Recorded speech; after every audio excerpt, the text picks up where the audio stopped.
நாட்டு மக்கள் அனைவரும் ஒன்றிணைந்து கடமை உணர்வோடு செயல்பட்டால் மிகப்பெரிய உறுதிப்பாடுகளையும் சாதிக்க முடியும் என்ற பிரதமர் நரேந்திர மோடி தெரிவித்துள்ளார். அகில இந்திய வானொலி மூலம் மனதின் குரல் நிகழ்ச்சியில் உரையாற்றிய அவர் இதனை தெரிவித்தார்.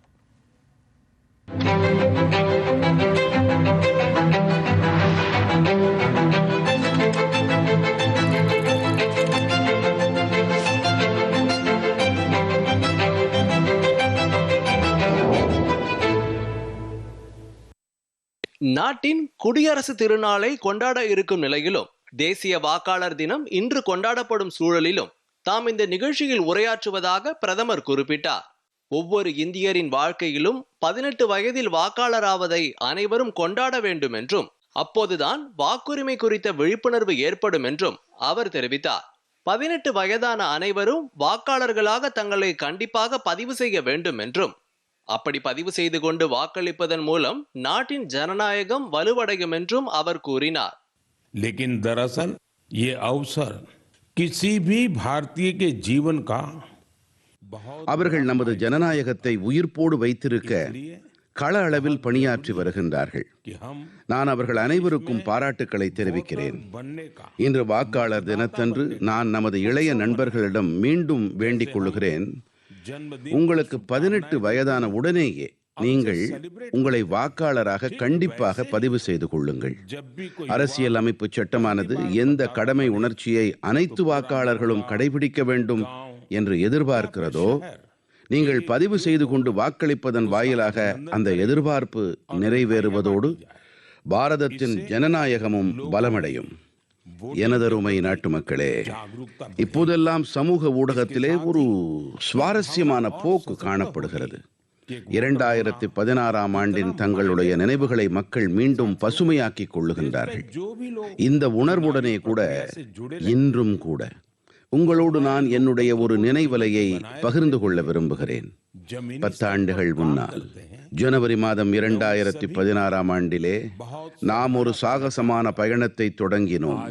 எங்களுடைய முயற்சி சிறியதாக இருக்கலாம், ஆனால் நமது இளைய சமூகத்தின் எதிர்காலத்திற்கு இது மிகவும் முக்கியமானது என்பதை நாங்கள் உணர்ந்திருந்தோம். அப்போது யாருக்கும் இது பற்றி புரிந்து கொள்ள முடியவில்லை.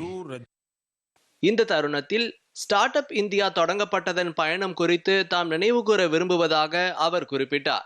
இந்த பயணத்தின் நாயகர்கள் என்றால் இளைய தலைமுறையினர் தான்.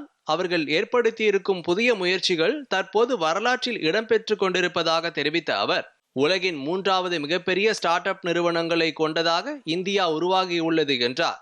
ஸ்டார்ட் அப் நிறுவனங்களுடன் இணைந்த இளைஞர்கள் தரத்தின் மீது கவனம் செலுத்த வேண்டும் என்று பிரதமர் கேட்டுக்கொண்டார். பொருட்களின் தரத்தில் எந்தவிதமான சமரசமும் செய்து கொள்ள முடியாது என்று உறுதியேற்க வேண்டும் என்று பிரதமர் கேட்டுக்கொண்டார். உத்தரப்பிரதேசத்தின் அயோத்தியிலிருந்து தொடங்கி கங்கையில் கலக்கும் தமசா நதியை தூய்மைப்படுத்தும் நிகழ்ச்சியில் ஆசம்கட் பகுதி மக்கள் முயற்சி மேற்கொண்டனர். நதியின் கரையோரங்களில் நிழல் தரும் மரங்களை நட்டு அனைவரும் மேற்கொண்ட முயற்சிகளால் தடைப்பட்ட அந்த நதியின் பிரவாகம் தற்போது மீண்டும் உயிர்ப்பிக்கப்பட்டுள்ளதை பிரதமர் சுட்டிக்காட்டினார். மக்கள் ஒன்றிணைந்து கடமை உணர்வோடு மிகப்பெரிய உறுதிப்பாடுகளையும் சாதித்து வருவதாக கூறிய அவர், அவர்களின் பங்களிப்பும் சமூக செயல்பாடும் நாட்டின் மிகப்பெரிய பலம் என்றார். ऐसा ही एक प्रयास उत्तर प्रदेश के आजमगढ़ में सामने आया है. வெறும் நதி மட்டுமல்ல, நமது கலாச்சார மற்றும் ஆன்மீக மரபின் உயிர்ப்புடைய பெருக்காகும். அயோத்தியிலிருந்து தொடங்கி கங்கையிலே கலக்கும் இந்த நதி இந்த பகுதியைச் சேர்ந்தவர்களின் வாழ்க்கையை வளமாக்கி வந்தது. ஆனால் மாசு காரணமாக இதன் தொடர்பெருக்கிலே தடை ஏற்பட்டது. வண்டல், குப்பை கூளங்கள் மற்றும் மாசு காரணமாக இந்த நதியின் பிரவாகம் தடைப்பட்டு போனது. இதன் பிறகு இங்கே இருக்கும் மக்கள் இந்த நதிக்கு புதியதோர் உயிர்ப்பளிக்க வேண்டி இயக்கம் ஒன்றை தொடங்கினார்கள்.